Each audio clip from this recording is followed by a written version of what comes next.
Welcome back to the Crypto Rain channel. I'm your host, Jay Murph. Now, you guys know how much I love crypto. And as an investor myself, it's one of the areas in all of investing that has gotten my full attention. Why?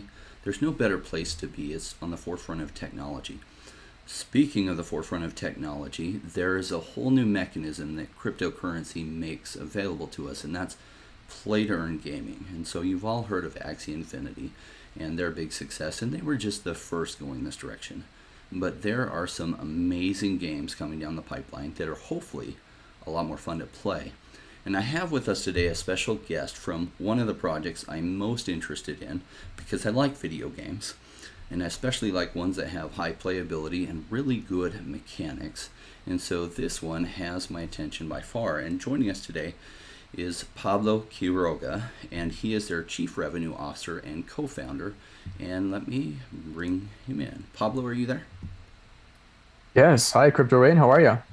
Fantastic. We very much appreciate you joining us.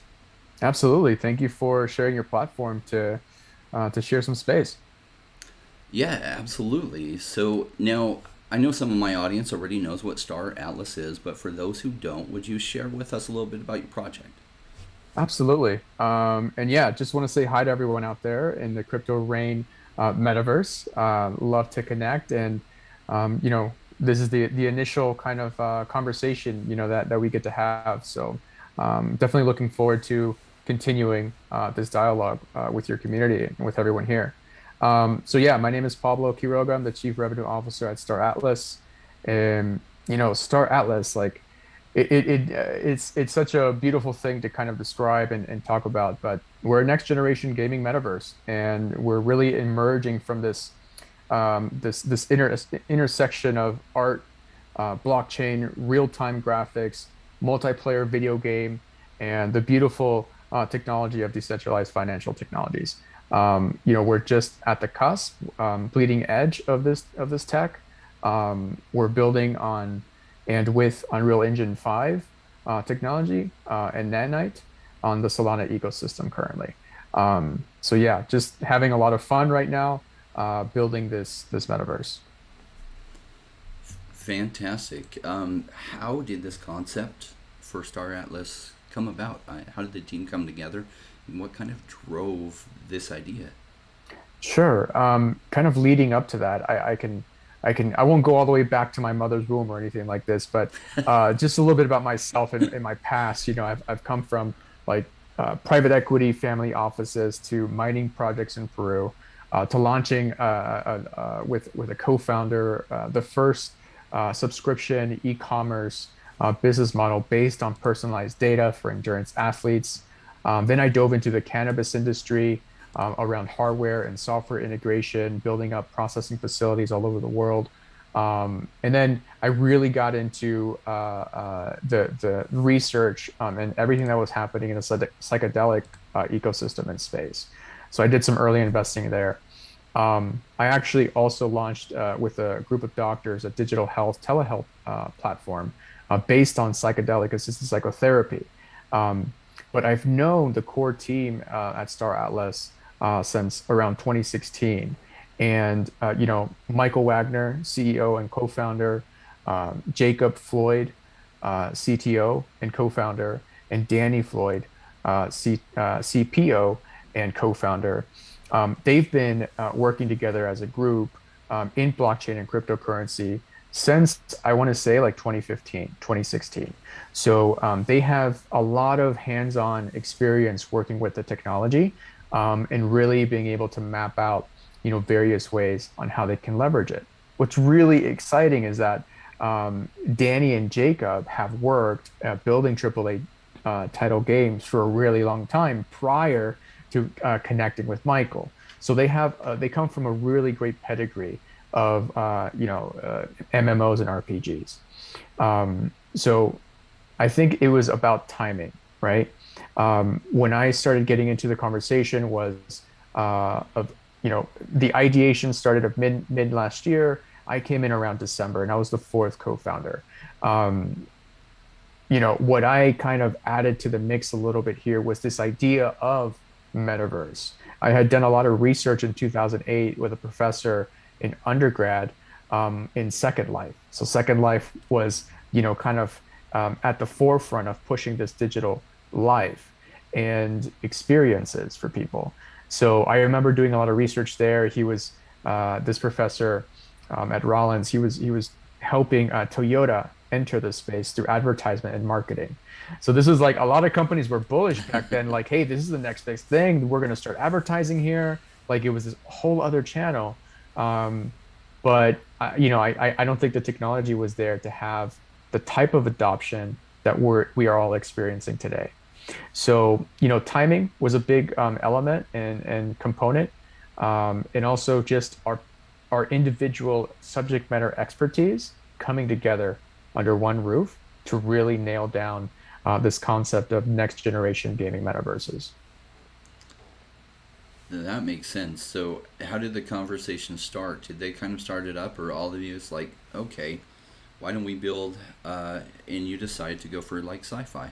How did that come together? Yeah, no, that's a great question. So, Michael Wagner has spent a lot of time. He talks about when he was young, he had started this group called, I think, the Land Narcus, where they were really just geeking out around technology and kind of setting up these like subcultures of amongst friends, and they would just play video games, right? So they played a lot of video games from a young age.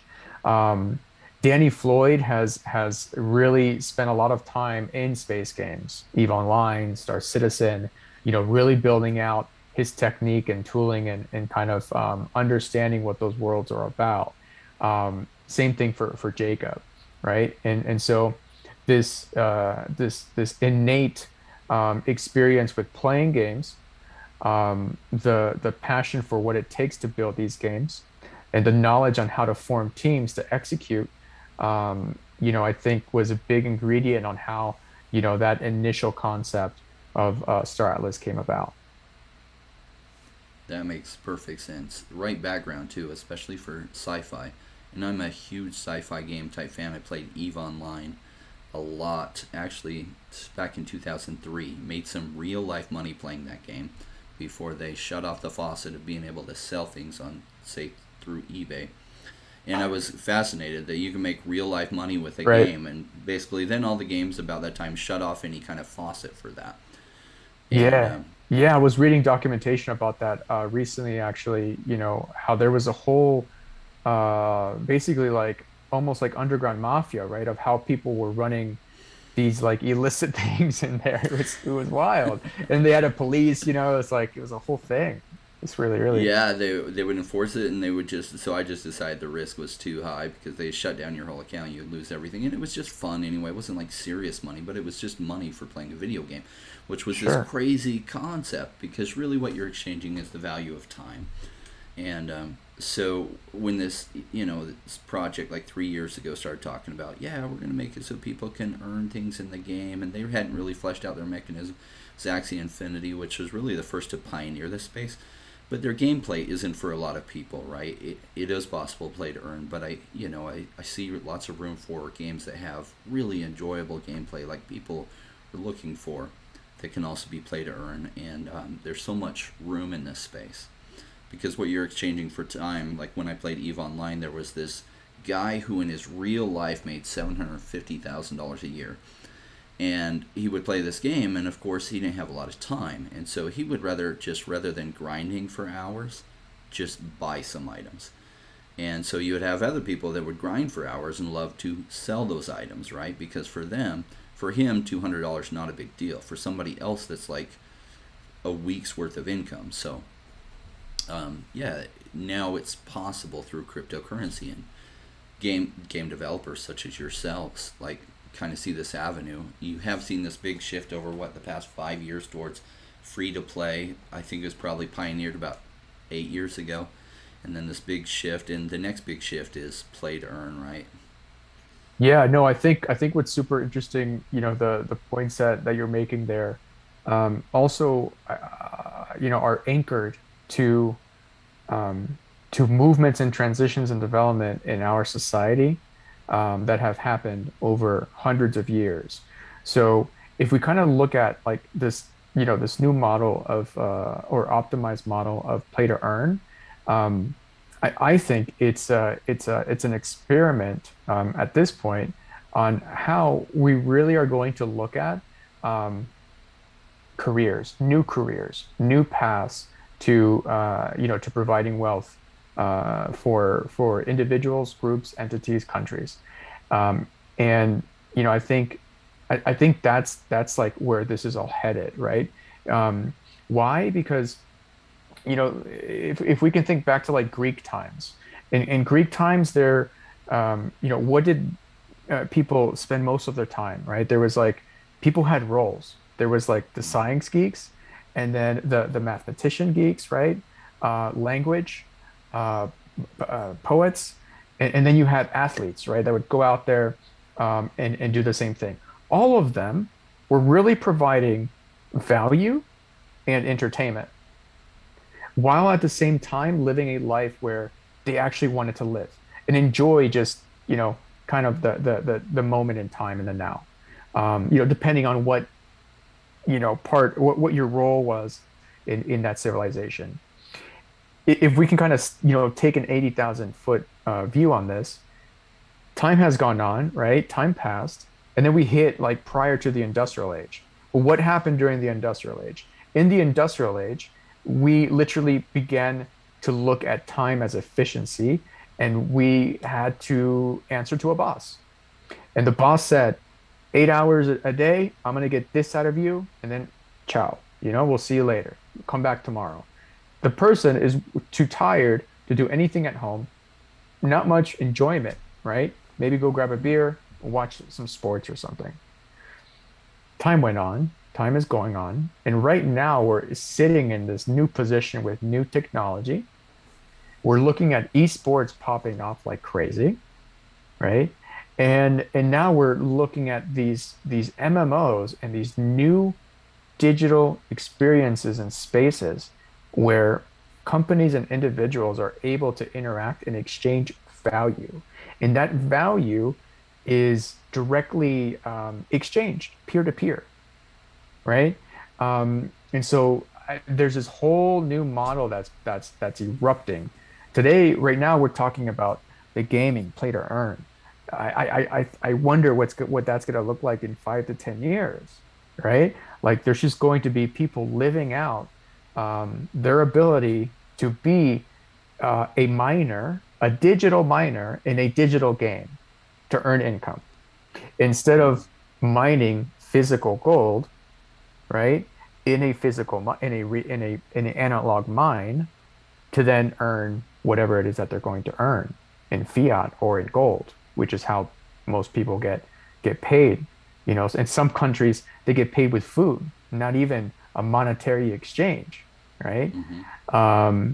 So in this place, there is a digital currency, right? That's tied to a digital economy. And what you do with that outside of the game, because it's permissionless and it's decentralized, that's up to the individual. That is wild, man. It's fun how this is finally coming together because we all want to exchange value for your time. I mean, why do we buy a knife to cut the bread? Well, we buy it because we could make one, but we'd have to watch a lot of YouTube videos, figure out, buy the right equipment to make it, and then make it. And so people have specialized. And in games, when you create this kind of constraints, you can allow for specialization. So in the game, it's like you might decide a specialization, and then you buy the other things, which creates you're exchanging value to them, they're exchanging value to you, and fun to see where this is all going. Um, Now, you're doing something really interesting. Now, correct me if I'm wrong, but you're building the game on Solana blockchain, which is one of the fastest blockchains out there with smart contracts available right now. Yep. And, Yeah. and then I saw recently that you're integrating what is it, Serum's DEX. So Serum is a DEX backed by Sam Bankman-Fried, which is a huge endorsement and huge backer on it. And you're integrating that right into your game. Yeah, that's right. I mean, we're leveraging the DEX infrastructure, the platform, and then we're customizing parts of the back end, parts of the front end, to accommodate our environment and our ecosystem within the game. Yeah, yeah. That's phenomenal. So they'll be able to connect right to the DEX through the game in its own interface. But essentially on the back end, it's the same DEX that's running the exchanges, right? Yep. It's 100%. that's awesome. 100%. And we work really closely with the Project Serum guys and girls. I mean, they're an amazing team. Shout out to Tristan. Shout out to Ed. They're amazing team that they have there. It's funny because internally we had our engineering team, which is amazing. They had a list of features that they wanted to add, that our system needed, again, to address user wants and needs. And that list literally was wiped away because Project Serum made an feature upgrade, and all of our features that we wanted were upgraded. So we got on a call with them, and gave them some virtual high fives and hugs, because they're on it, and they're really building something that we can definitely use to power up our economy, and really provide the most optimal user experience. That's awesome. One of my good friends, he's got a Turkish channel, 150,000 plus subscribers. His name's Bugra, or Burda. I try to say it right. And he has an English channel too. And we were talking about our top alt picks, and he brought up Serum as his. And then so I took a few minutes to look at it. I was like, how have I not even seen this? This is amazing. In the price, it just jumped a bunch. But I was like, oh, and it's backed by Sam Bankman-Fried, who everything he touches seems to go well. At least so far, he's got an amazing track record. And then, so I'm very bullish on Serum as a project, and that was one of his top picks. And then you're integrating it right in, which is smart, so that you don't have to handle all the complexities of that, and you can just interface right into it. Yeah, no, Um, absolutely. I mean, it's a full-on integration. Our marketplace is live, and it allows the players to trade assets, directly on the platform without any sort of intermediaries, and that's the name of the game. that's awesome. Now, question about that. Axie Infinity, part of their revenue, so they're free to play, but obviously games need to make revenue. Otherwise, they can't afford to continue to support the development, right? And so Axie Infinity, they make money on the marketplace transactions. I'm not aware of any other places they make money at present other than some of their initial sales. And that's driven a huge amount of revenue. I'm always concerned because free is often the worst price, and nobody expects the team at Star Atlas to continue to upgrade it and make it amazing if there aren't places where the company makes revenue. How does the company make revenue in order to sustain the development so that they can continue over the next 10 years turning this into something that continues to be something everyone wants to play? Yeah, I mean, the long story short, we have two in-game currencies, right? One Okay. of one of them is called Atlas. Mm-hmm. The other one is called Polis. Um, and we can talk a little bit about our TGE plans in a little bit, but what's exciting is on August 17th in the afternoon on Pacific time, we will be releasing um, our game economy and tokenomics white paper, that are going to provide people really with all the objectives and conditions and balancing mechanisms that have to do with the goals of the economy, the game economics, the tokenomics, and governance structure, that we're implementing at Star Outlets. So to kind of give you insight there, I mean, for us, it's super important to provide a game that, yeah, you're gonna have to purchase the skin and the ship and claiming stakes, and various items, depending on the type of role that you want to partake in the universe. But at the end of the day, we also want to provide some foresight as to how you're going to be able to earn through there, right? Mm-hmm. So when it comes down to our revenue channels, there are what you would consider almost like, there's a GDP in the game, right? So there's tax fees and exchanges, like being able to buy you know a claiming stake, and that person creating some sort of tax to enter their planet. There are, in all transactions, there's going to be ways where we can add on these sort of fees throughout the world, right? That's just one. They're going to be minor. The user isn't going to have a hit on it, but we are going to onboard millions and millions of people, Hmm. and that's the goal. Um, there are other revenue channels that we're going to be really keeping an eye on. But in all reality, right now, what we're focused on instead of, the revenue is how we're balancing that economy and Yeah. making the experience for the player the most optimal, right? Because it's about building up intergalactic empires, right?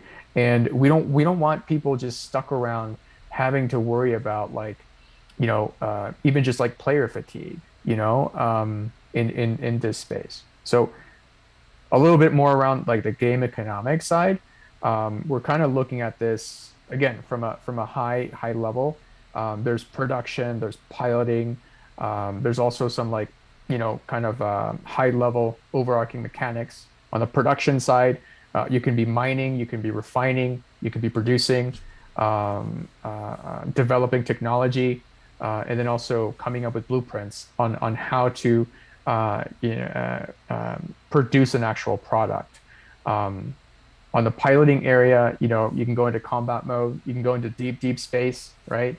Into the Hmm. combat space, or you can stay in the exploration space or the safe zones, and partake in more of the metaverse experiences. If you're combating, you're getting and you're winning, you're getting return in Atlas and the Atlas rewards, right? If you're exploring, there's going to be some interaction where you can get some equipment drops on this.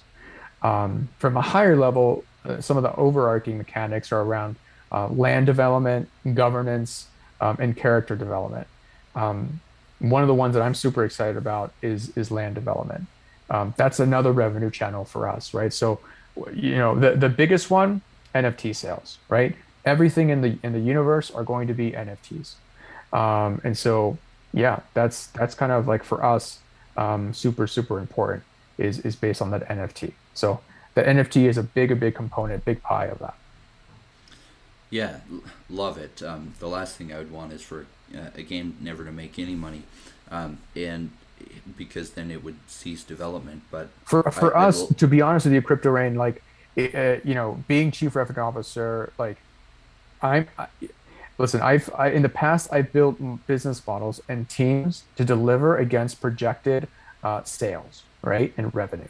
You build your marketing team, your sales team, and your customer success team. You understand the customer journey, and you get them, into where you want them to be in the funnel. For gaming, it's very different. And right now with this technology, I'm more interested in finding out revenue models for the gamers. mm-hmm, because that'll drive everything. If you can make them That make money, uh, give before we ask, right? And the yes, give exactly. is the give is having them make money. Yeah, exactly. If you give them a playable game and you give them Atlas. ways to make money, then it will all come together. It's like giving starts the receiving process, is what my mentor used to Yeah. say. Yeah. So, there's two tokens, Atlas and Polis. Atlas is going to be that medium of exchange and inflationary in-game currency. And then on the Polis side, it's that revenue bearing asset and governance token. So these two tokens, will be able to be purchasing ships and crew equipment components, buildings for direct use, in-game use. Good. Now you do have a token sale. Back to the token stuff. Token sale coming up here soon on a couple launch pads, and one of them is one of my favorite. Paid Network. I feel like they run things really well. They screen a lot, so they bring only the top projects out. But can you share with the viewers what are their two places if they want, or a couple places that they can Yeah, try to get involved in the IDO, and then if you have any information on where it'd be available later, that would be great. absolutely. We just dropped a blog on Medium, I believe, is the Star Atlas Medium blog Okay. around this information. So just to recap it, on August 26th, 2021, this year, FTX, Radium, and Apollo X, we're going to host the token sale for Star Atlas. So the TGE is going to consist of two IDOs and then the IEO. The IDOs are going to be with Radium and Apollo X, um, and the IEO is going to be with FTX. So, there's going to be allocation of Atlas and tokens. In regards to FTX for this IEO, there's a little bit more detailed information that you can find. But basically, there's a strategy for all three of them. In some, you have to be holding, certain tokens to get access, and this sort of thing. If you're interested in learning about more about the Apollo X, of the total supply of 36 billion Atlas tokens, the Apollo X allocation is 180 million at the price of 0.00138 per token. So the pool is going to be worth $248,400. That's going to be split evenly across Apollo X and the Star Atlas pools. There's more information that you can find, the how-to guide on how to get ready and prepared.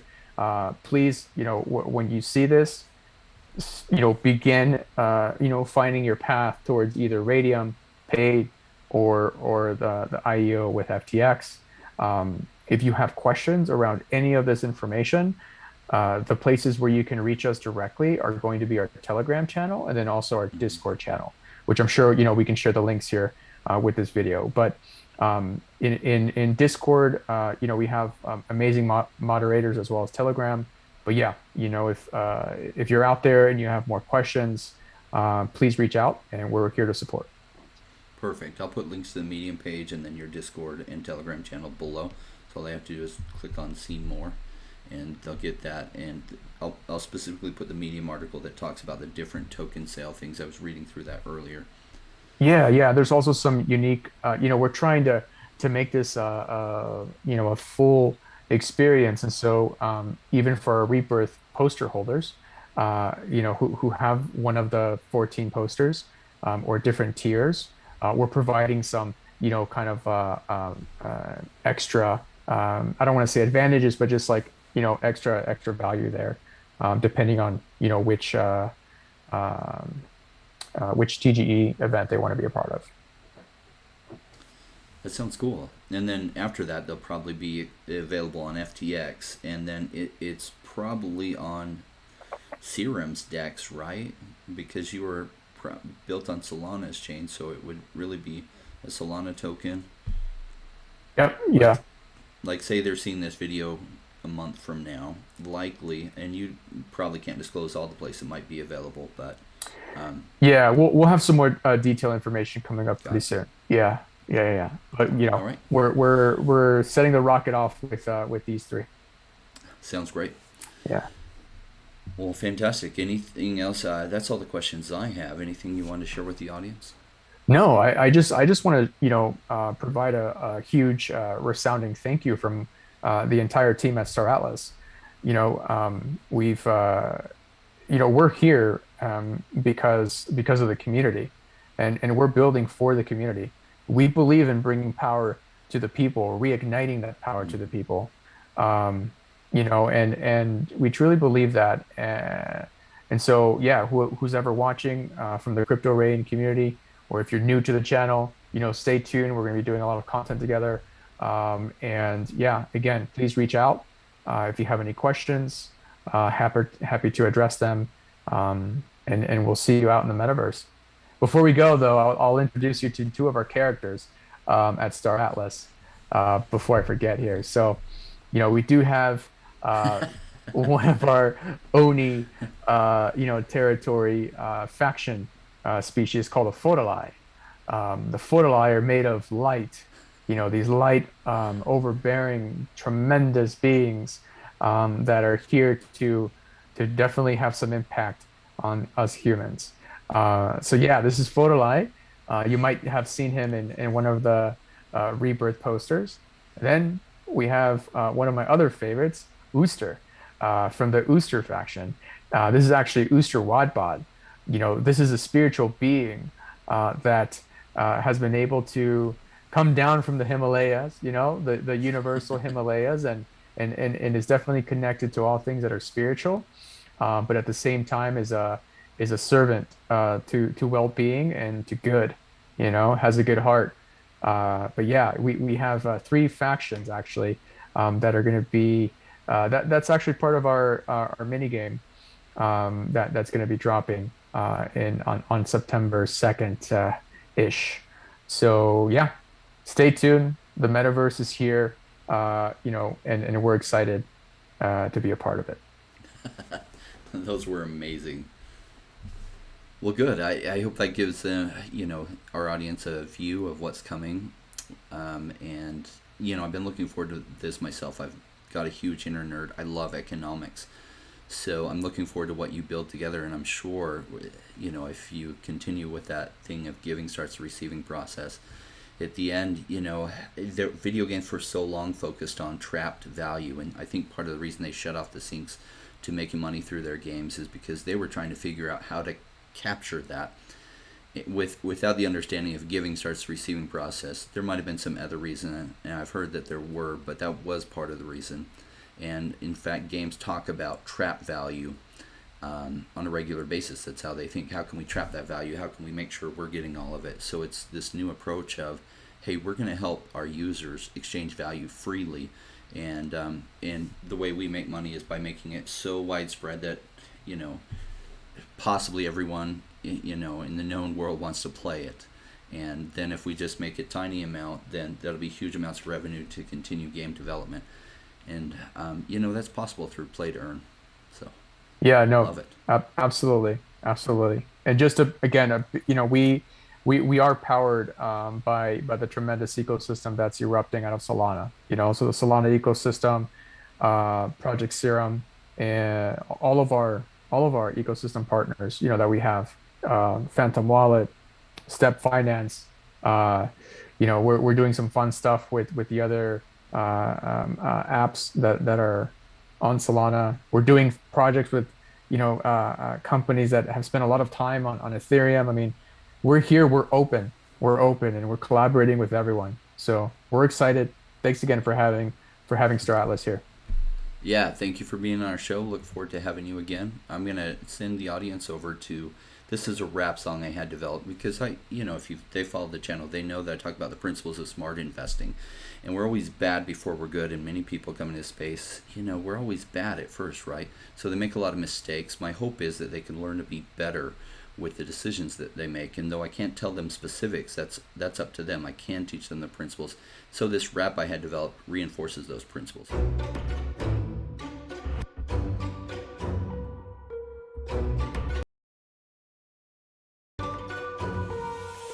Came into the space chasing all of the gains, chasing the pumps and all of the hype trains. But like in life, shit, buy before you could. Was told to buy when it was pouring like a Rainmaker should. I buy when it's down, don't chase the boats that I miss. Cause I always make the time in mind. I sit the one out cause I'm patient like that. And I'll wait for the right time. I sell when it's high, I buy when it's low. They call me rich, they call me smart. I'm just a Rainmaker running the show. Calculated investments, I don't lead with my heart. Principles are simple, they're leaving a mark. Buy when it's boring, just gotta be smart. I sell when it's hype, like all the channels they pump it. That's when I was selling, go parabolic, then dump it. They call me rich, they call me smart. I'm a Rainmaker, making my own start. I'm with the future, learning the past. Makes it time fly by, years going so fast. The game plan is mine, I'll own it now. When I reach the top, haters asking me how. Cause I'm a Rainmaker, investments I love. And I follow what I learn, not relying on luck. The time is never better, the time like the present. This next 5 years is a gift and it's feeling like heaven. I'm committed to learn, to study and to know that nothing comes easy but with knowledge to gain show. Thinking out this wrong cause soon will come a bear market. We're learning and growing and when it's slow will be the target. They say it's come out, Bitcoin is dead.